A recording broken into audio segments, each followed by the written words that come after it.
The Red Sox took the series from the Mariners on Wednesday with a 12-3 win, and Alex Cora made a decision about Nick Pivetta's role going forward. You are Locked On Red Sox, your daily Boston Red Sox podcast. Part of the Locked On Podcast Network, your team every day.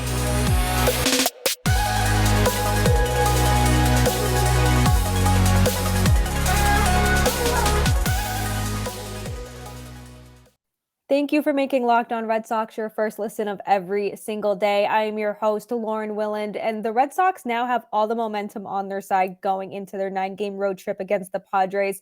And even though Brayan Bello did enough on his birthday to get the win for the Red Sox and the offense exploded, we're going to start talking about Nick Pivetta first. We talked about how he really needed to make that impression to stay in this rotation, solidify a spot in it going forward.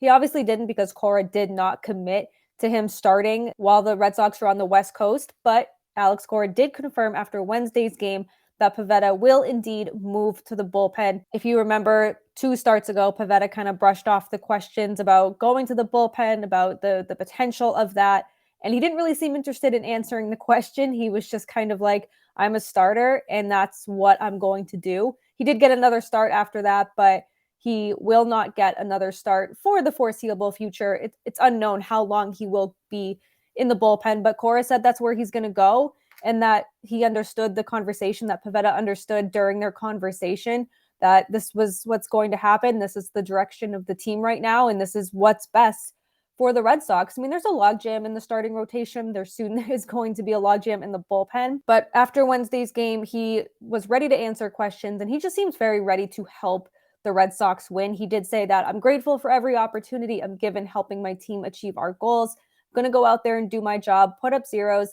and help my team win. I just don't think I should make this about me. I've got to pitch better, and I've got to start doing that right here. The better I do out of the bullpen, the more I can help this team and help us move toward the ultimate goal of winning the World Series. I think that is what's most important. And I think that he's saying the right things, right? You obviously want him to be good out of the bullpen. His career numbers out of the bullpen, he has just over a 6 ERA, but he was fine in the 2021 postseason. So that's the Pivetta that we want to see. He'll be used in a longer reliever role. So if he can give you 3 innings like he did against the Mariners in their opening game of this series, and those 3 scoreless innings, he looked really good, was in command of his pitches.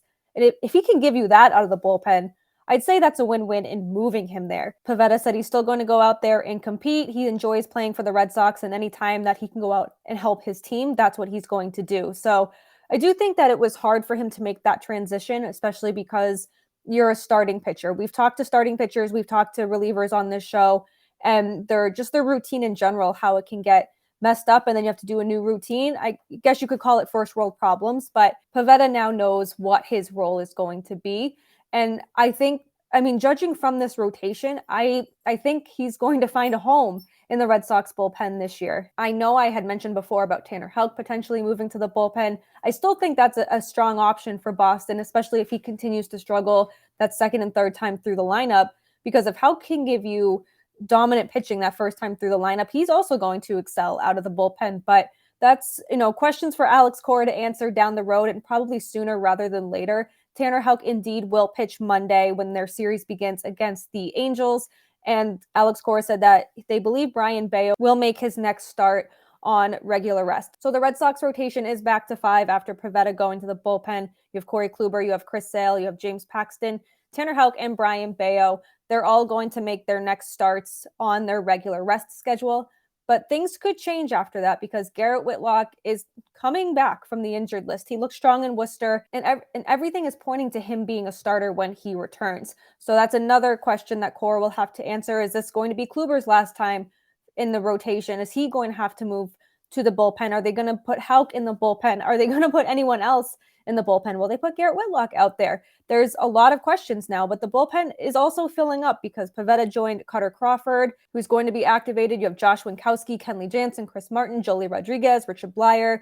John Schreiber eventually will come back, but he's obviously dealing with that lat issue right now.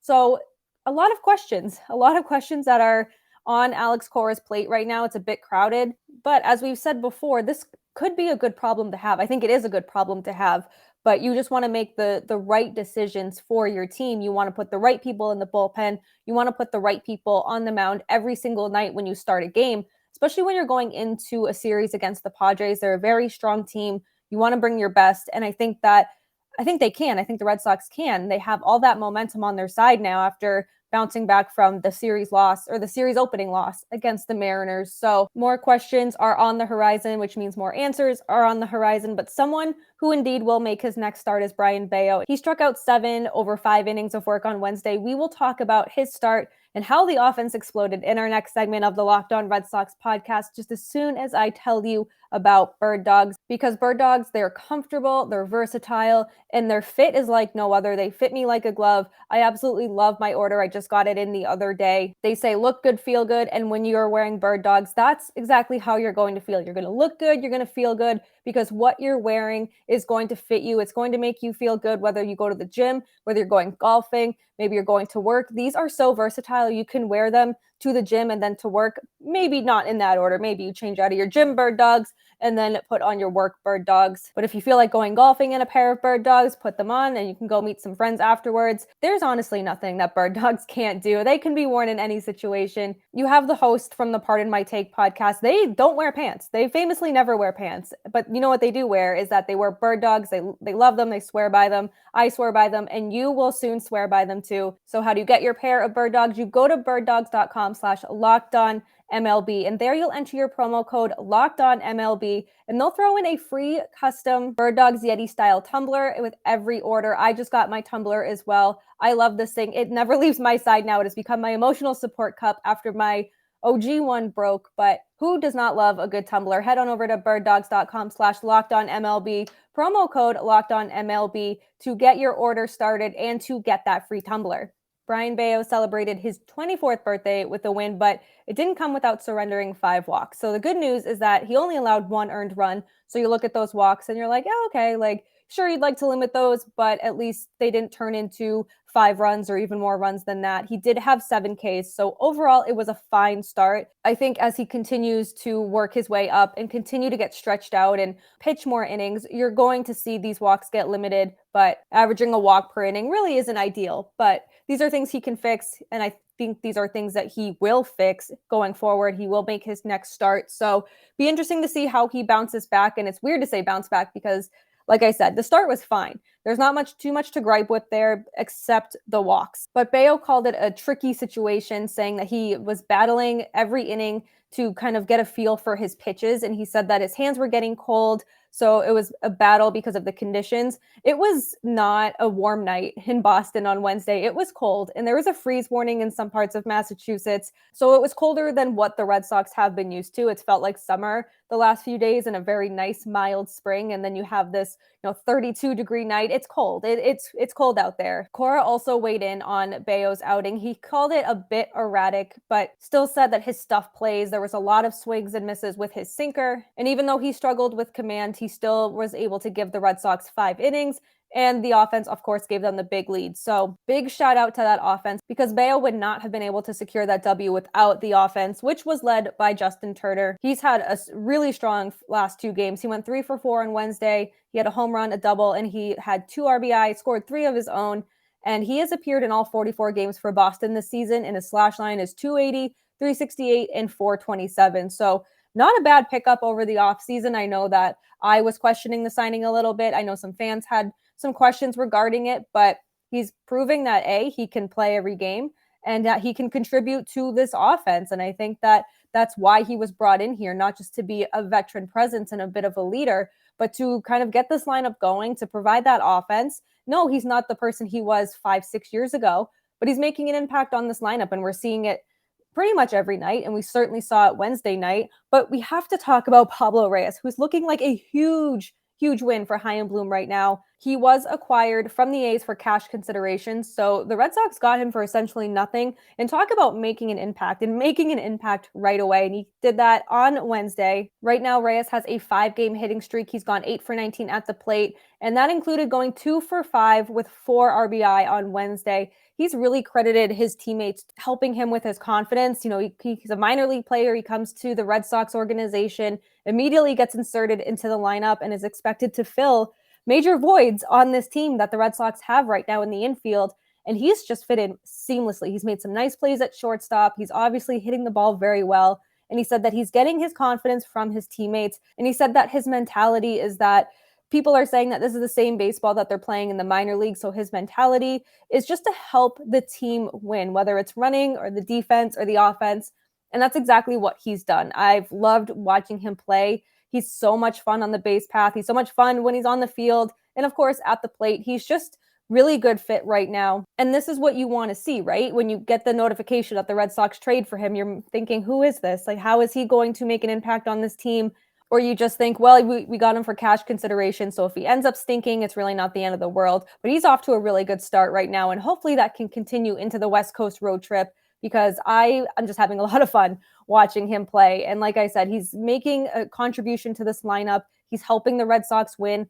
And when this offense is hot, it's hot. And we've seen that already in the first 40-plus games this season. You had Kike Hernandez on Wednesday. He went 2 for 4 with 2 RBI. Jarren Duran, another strong night at the plate, going 2 for 3 with an RBI of his own.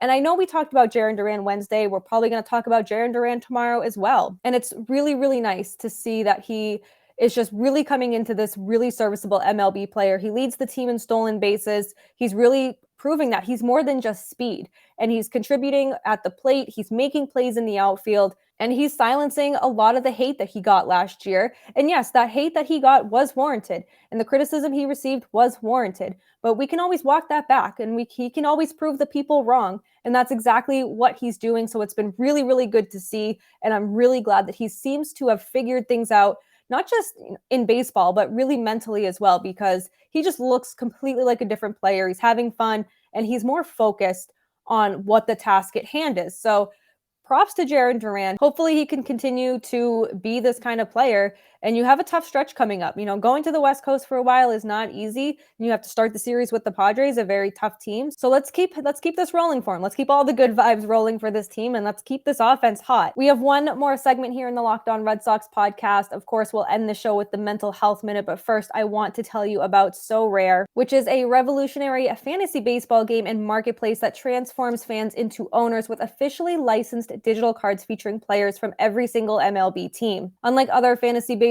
platforms, Sorare managers truly own their fantasy experience. You collect, you buy, you sell, and you compete with player cards against global opponents, and you can win epic rewards. Win or lose, you still own your cards. Plus, it costs nothing to play. So it's a win-win all around. The more you win, the more you advance. So you collect increasingly powerful cards, the more you win, the more you get through these tournaments and accessing next-level competitions and rewards. A lot of us are playing in the Locked On MLB group chat. Some are making progress more than others, but it's always fun when you get a group of your friends to get on Sorare and collect some cards and go head-to-head with one another. What's life without a little friendly competition? So head to Sorare.com/lockedon. That's spelled SORARE.com to draft your team of free player cards, set your lineup, and start competing today to win epic rewards. Again, that's Sorare.com/lockedon to start playing today. Today's mental health minute is super simple. It's just a reminder to make sure you are taking care of yourself. You're putting your best effort into every single day. And if you're having an off day, or you're having a day where you're just kind of like, I have only 30% to give to this day, and you give all 30%, you still gave all you had. So that's 100% in my eyes. You exerted yourself and you did everything you could to give everything that you have to give to this day. That's a win on its own. I think that's something you should be proud of and that you should celebrate. I am thinking about the next few days in particular because I don't start my new job till Monday. I have a few days here in between, and I promised myself Thursday I would just give myself the day to essentially do nothing. I don't have to do laundry. I don't have to go run any errands. I'm just going to veg on the couch. I'm going to read. I'm going to catch up on my TV shows. And I'm going to do a crossover episode with Locked On Padres and Javi, so we can have that ready for you tomorrow to preview this series against the Red Sox and the Padres. But so many times we get caught up in not putting ourselves first. And I think that's natural. I think that's a human thing to do. And we need to start putting ourselves first, because the better version we can put ourselves out into the universe, the better we will feel. And that's what matters the most. Thank you for making Locked On Red Sox your first listen of every single day. Please rate, review, and subscribe to Locked On Red Sox right here on YouTube, Apple, Spotify, wherever you get your podcasts is where you can find us. Every dayers, we'll be back tomorrow. Crossover with Javi and Locked On Padres. We're definitely looking forward to that. We did a crossover a few months ago, and we're excited to get the band back together and preview what's sure to be an exciting series. Of course, the Red Sox will be facing Xander Bogaerts for the first time since he signed in San Diego. Don't forget to check out the other shows across the Locked On Network. Of course, Locked On Padres, Locked On Pirates, Locked On Yankees. Everyone does such a great job here bringing you baseball content Monday through Friday. The Red Sox are off on Thursday. We'll be back tomorrow, and maybe even this weekend. I'll drop a few bonus episodes for you to talk about the games. But until then, you can find us on Twitter at LO_Red Sox, and then me, Lauren, 3 Laws, Lauren with 4 R's. We'll see you tomorrow. We'll end this show how we always do. Keep the faith, and let's go, Red Sox.